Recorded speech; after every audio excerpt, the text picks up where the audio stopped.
So the next thing I like to do after I get my data sheet set up is to build some graphs to help visualize all of this data.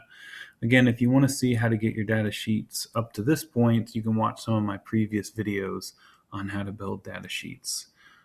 So just to remind you, down here, this was the grade level proficiency rates for all the students in the grade level for each assessment. Then we just took this information, we built a handy little table down here that it's all transposed to. So I want to use this to build my graph. So I'm going to highlight these cells. I'm going to click Insert Chart. I'll take my chart and drag it down here. I'm going to make a few cosmetic changes. Most important thing, I want the horizontal axis to show beginning of the year, middle of the year, end of the year. So I'm going to come to my chart editor and I'm going to select Switch Rows and Columns. I also want to change the vertical axis to run from 0% to 100%. So I'll go over to Customize, Vertical Axis. The minimum value I'm going to set as 0. And because this is a percentage, I can set the maximum value at 1.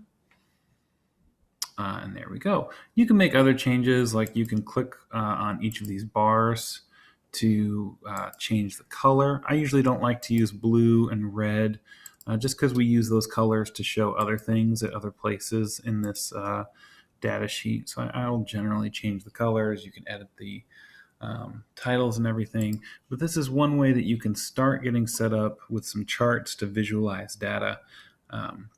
The other big change that I do is if you select these, let me double click on this. Let's see, I'm at series. I'm going to select apply to all series. And I'm going to check off data labels. And what that does is it shows the specific percentage for each assessment. So now I can see, okay, running records, at the beginning of the year, 46% of students were on track. iStations, 50%. Now, the great thing about this whole system is, as more data comes in, so for example, let's say that middle of the year running records come in and 12 students are proficient. You see all that data changes automatically now. Let's say, 8 students here were proficient.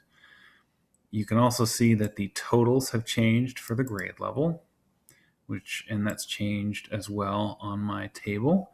And if I go down to my chart, it automatically is updated here. So the idea is to build this at the beginning of the year, and then as data is added to your data sheet, the visualizations and charts are automatically created for teachers and administrators to look at to know where to focus. Now, there's lots of other ways you can build graphs into these charts. I may do another video on some of them, but this is kind of your basic setup for a good data sheet that can show you a lot of useful information.